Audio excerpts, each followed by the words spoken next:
Hello ladies and gentlemen, boys and girls of all ages, welcome to my hell. That's the best way to describe this little vlog that Jeff and I are just going to do today.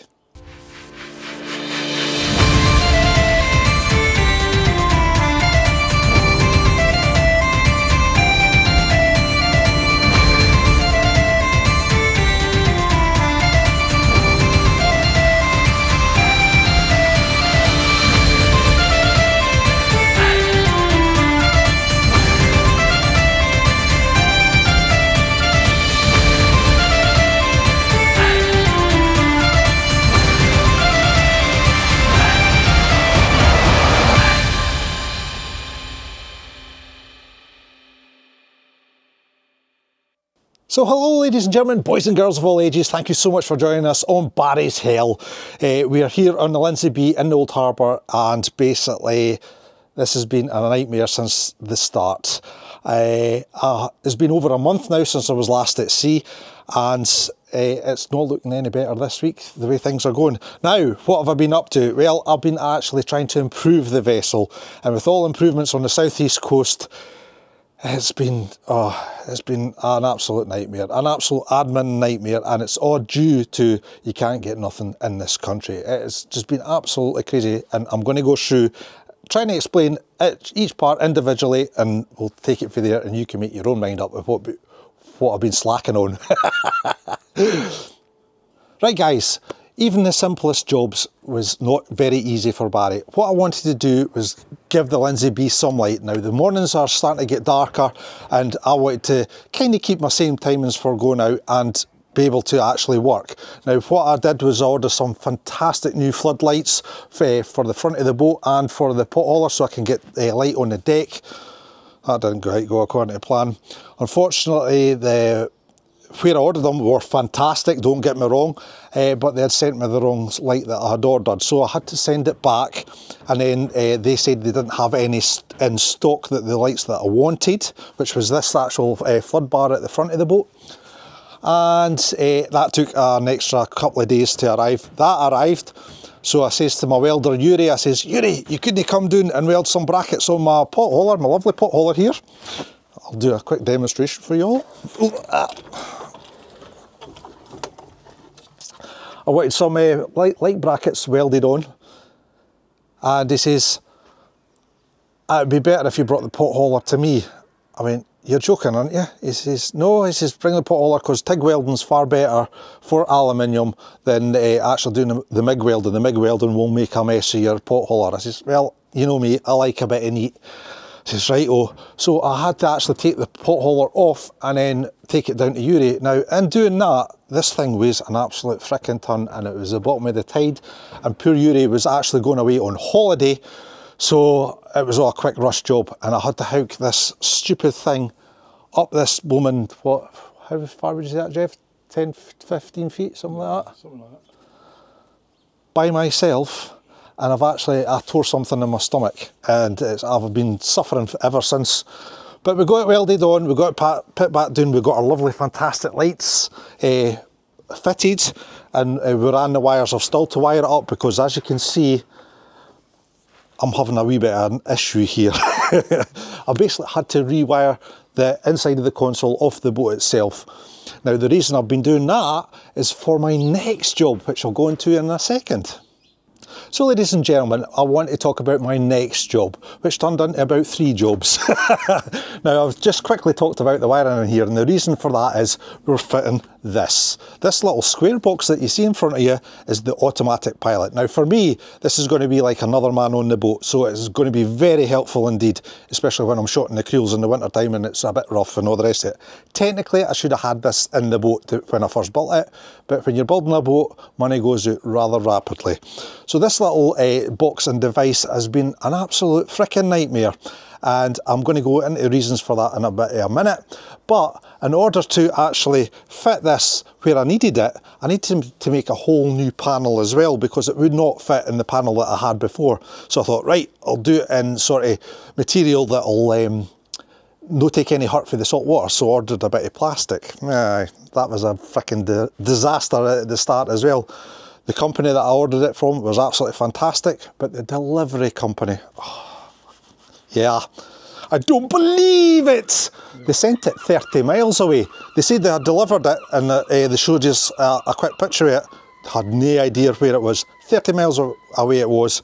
So I got in contact with the seller of the plastic. They got in contact with the delivery company. Obviously denied all knowledge, that wasn't us, blah, blah, blah, the usual nonsense that you get for them. So the poor lassie had to send out another piece, and it eventually turned up, but that was after a whole week of trying to figure out and waiting on delivery companies getting back in touch to find out where the first piece of plastic had went. So meantime, I'm sitting here twiddling my thumbs, trying to get on with jobs that I can't do nothing for, and I'll explain about the rest of that in a minute or two. So guys, this automatic pilot that I've been trying to fit has been an absolute nightmare to begin with as well. Not only did it take a long time to get to me, the company that I was buying it from, basically they'll not fit it, so it's up to me to fit it. Now that has been a freaking nightmare as well. Now in the southeast coast of Scotland, you can't really get engineers or fitters anymore. It's just a done thing because the fishing industry is in decline. And the shipyards and that don't have the men that they used to have, and basically the fishermen rely on themselves now to fit things. It's more chasing parts than anything that's been a nightmare. Now if you just look into the hub, the console itself, we've got the lovely nav computer, that was lovely to fit, and we've got a brand new hub, all new steering hoses as well, and we've increased the size of these because what I had before was actual Vetus proper hoses, but they were too small, and what we were finding in the colder months that we couldn't get the steering to work correctly to its full potential because the oil was not freezing up, but it wasn't thick enough to pass through the system. Anyway, that's technical jargon. Anyway, we've replaced the new hub, we've replaced the hoses, and we've got an automatic pilot pump. Now down here, the three fittings that you see going into the bottom of the pump there, that took a week and a half to find the correct parts, because all we needed was two adapters to go from an American Imperial thread to a British BSP thread, and trust me ladies and gentlemen, that is not an easy thing done. We went to 2 or 3 local companies, no, can't help you, didn't do anything like that. We looked online, young Ryan, he spent days looking online trying to find it, and eventually we found a company down south in England, near Hertfordshire I think, that had the correct fittings, so ordered 3 times as much just because there's another boat in here that's got the same automatic pilot stuff as this. So American British stuff, if you're ever going to fit it, make sure you get the right parts before you even think about delving into this sort of thing, because it's just been an admin nightmare, it really has. Right guys, here we go, that's this small P2 pump I think it is. Got 2 T-pieces and a 90-degree bend coming off the hose, and then 21 feet each of the 2 hoses that you see there that runs all the way down the length of the boat. All the way along there, inside the boat, and then out the back. So yeah, as you can see, it's an absolute jungle in here. And this is my job today while the weather's still nice. Believe it or not, I've actually spent a day already in here adding new bus bars and stuff like that, ready for putting the switches for my gorgeous lights, and just in case there's any other ancillaries that I need to add at a later date. Now if we go to the back of the boat, I do apologise for swinging you about. Where are we? Oh, it's way down there. Right, here we are, that's a better idea. Right, this on-off valve. Once again, absolute frickin' nightmare. I'll pass the camera back to Jeff now. Now, because we were changing the steering, we've actually increased the size of it. We've went to what Vetus gave us, which was 8mm, and we've went and increased it to 3/8, which is 10mm for everybody in the UK. Now you think just a swap over would be just as simple as it is. It isn't. I went down to the local hose world, which are supposed to be hydraulic specialists and all the rest of the carry on. And I says to them, right, I'm fitting a 3/8 system. I need an emergency on-off valve because you have to have that as part of your MCA, especially for new build boats. Basically what that does for everybody that doesn't know about boats is if you turn the isolator off, you can have emergency steering. You can put your boat on the tiller and you've taken it away from the helm. So it's a very important piece of kit indeed. Once we've went to Hose World, I asked the boy, I need a 3/8 fitting. No bother at all, mate. There you are. Signed the thingy, paid my money, came back here, tried to fit it. The silly bugger had given me a 1/4 inch instead of 3/8.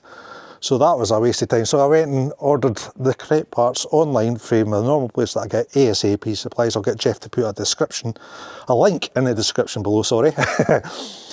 And they sent it in the post 2 days that, in fact it was the weekend that I ordered that, so it didn't come till Monday. So everything's been back, and it's all to do with deliveries. Why can't you get anything in this country? I don't know, and I don't believe it. That's going to be my new thing, by the way. I really do. I do love it. I do love it because I'm such a grumpy old man getting. So I've got a little surprise for some of our, 2 of our regular viewers who give us so much support. It's unbelievable. Jeff and I have decided that we're going to upgrade them. So congratulations to Val and Keith Hitchman. You are now proud owners on the boat, and you will be getting 10% off all orders that you go through on omhb.com. So thank you very much indeed, guys. This was a nice surprise for you.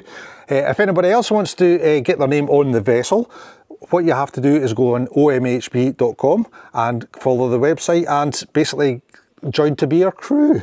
And once you're a crew, your name will get put on the board itself, will get added to the boat, and you will get your 10% just as much as Keith and Val.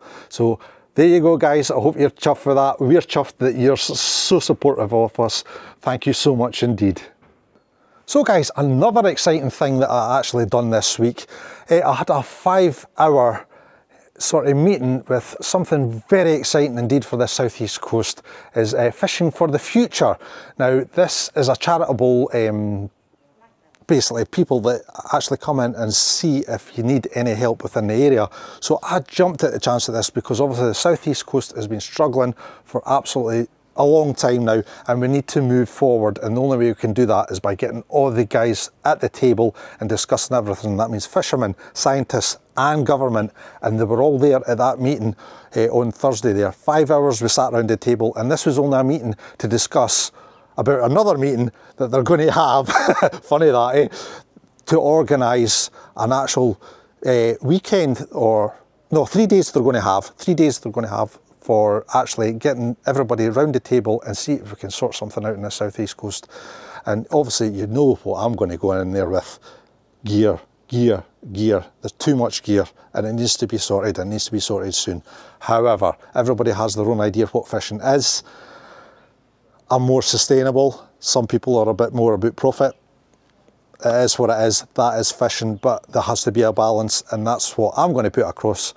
So that was very exciting to actually see that people are actually interested in what happens on the southeast coast corner. Now they've actually done this on the west coast, and the west coast men absolutely loved the 3 days event that these guys put on. So I will get Jeff to put a link in the description below again to actually say, so you can have a look yourself and you can make your own mind up. But I'm actually quite excited about this prospect about having a future in fishing. So ladies and gentlemen, boys and girls, unfortunately I've got some bad news as well. It's never rosy on one man in his boat, is it? A year ago, Jeff and I done a fantastic vlog on our local boat, the Spitfire. Now, it was a fantastic video, you all loved it, and she was a beautiful old girl. Notice that I'm talking about her in past tense.